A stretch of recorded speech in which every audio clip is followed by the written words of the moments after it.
Hi everyone. Now that we've talked about the characteristics of quadratic functions, I'd like to begin today's notes. First off, I want to remind you that when we look at quadratic functions, the shape, the U shape, is called a parabola. And the parabola will have either a maximum or a minimum. We call that max or min the vertex. Looking at our first example, I gave you the equation and the graph of a quadratic function. Using this information, we want to answer the questions over on the right. So the first question is, what are the coordinates of the vertex? Again, vertex being a max or min.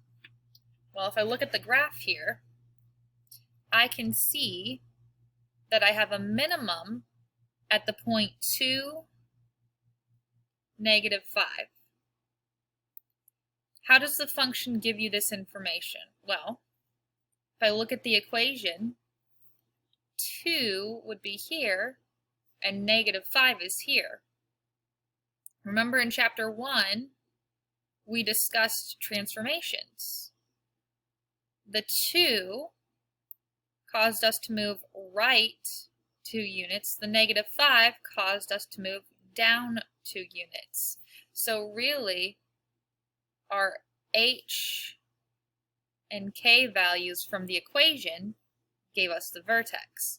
So if h is 2 and k is -5, the vertex is written as h, comma, k, 2, -5. How does a function tell us the graph needs to open up? Okay, so h and k tells us our translations, and then it's actually going to be the a value that will tell us if it's going to open up or down. So a still will tell us if we have a stretch or a compression, but it also is going to tell us how it opens up now. If a is going to be positive, so I'll put positive a, that means it's going to open up. If we have a negative a value, our parabola is going to open down. The last question pertaining to this graph is, how does this affect the range of the function? So remember, the domain of a parabola will always be all real numbers, or -infinity to +infinity. The range is impacted by the max or min. It's restricting the y values that the function can be defined at. So range, I just said, is y values, and it must be written from down to up. The lowest part of my graph here has a y value of -5. So I need to put that -5 first using a bracket because it is included on our graph. It's the vertex. As the function goes up, it's going to continue going up forever, which is approaching a positive infinity. Here I need to use a parenthesis because infinity is not included on our graph. Next example. Once again, I gave you the equation and the graph, and we're going to answer these questions here. The first part says, does the graph have a maximum or minimum? Well, looking at the graph, the parabola is opening down. By opening down, I've created a maximum value. So we have a maximum. Okay? How does this affect the range of the function? Well, range, once again, has to be written down to up. This function is going to go down forever. So I need to list a -infinity with parentheses in the first spot. As a function goes up, the highest point it will reach is here at my vertex of -1, 3. If you're debating between which number you have to use, remember, range is the y values. So I need to put the 3 with a bracket.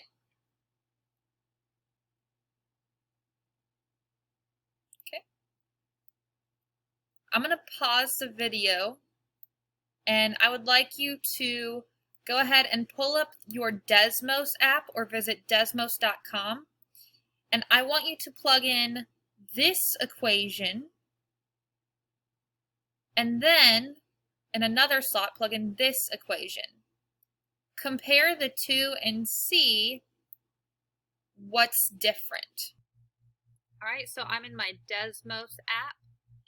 You can see that I have my 2 equations plugged in. Graphing this equation first, the original one, which you can also see on your notes. And then now I'm going to show you the graph of the new one. If you take a look at the equations, the only difference is that the a value here is a -1, and the a value here is a -1/3. The h values and k values are the same, and the type of equation is the same. If we take a look at the graphs, so this being where a is -1 and this being where a is -1/3, you should have noticed that the graph was wider. This means that this blue function is moving at a slower rate than the red function. You should have put or noticed that we have a vertical compression. So I'm going to switch back over to the notes now. Once again, there was a vertical compression. Had we not compared the graphs, you could have also noticed it was a compression using the transformation rules that we discussed in chapter 1. Remember, if the absolute value of a is between 0 and 1, that's when we're going to have a compression. Moving on. I want you to think about the function y equals 2 times x minus 1 being squared plus 4. There's a couple of questions that I'm going to ask, and then we're going to actually create the graphs from scratch. So this time I didn't provide you the graph, we're drawing it. The first question, what will be the vertex of this graph and why? Remember, in the first part, I'm going to scooch it up here, we discovered that the vertex can be found in the equation by looking at the h and k values. So the vertex is going to have the coordinate of h, k. Okay, moving us back down here. So the vertex, if it's in the form h, k, all I need to do is look at the equation. Here, I can see that my h will be a +1 and my k will be a +4, meaning the vertex is at 1, 4. Will this graph be narrow or wide? Well, if I look at the a value, remember that's what tells us if there's a stretch or a compression. In this case, a is 2. Remember, when a is greater than 1, we're going to have a stretch. So if we discovered that the graph became wider when we had a compression, that means when we have a stretch, our graph should be more narrow. I'd like to go ahead and show you how we can graph using this information before we answer the last question. The first thing that I want you to do is plot your vertex. So we're going to plot a point at 1, 4. Okay. Now I know because this is a quadratic function, it's going to be a parabola, so it's going to have that U shape. But I need to determine, is it going to open up and have a minimum, or is it going to open down and have a maximum? In this case, I have a positive a value, so that means it's going to open up. Instead of just randomly drawing a U shape here, you do want to actually try and get the shape of the function. Remember in the first video, I talked about the characteristics of a parent function. So in the parent function, when a is 1, we move right 1, up 1. Right 1, up 3. Right 1, up 5. We actually cannot use this pattern here because a is not 1, it's 2.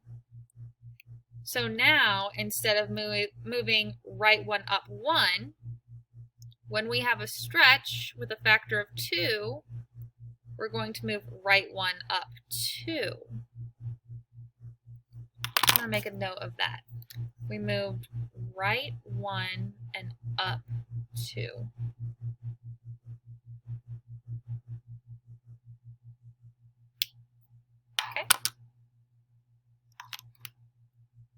We have what's known as the axis of symmetry. So this is essentially a line that's cutting our parabola in half.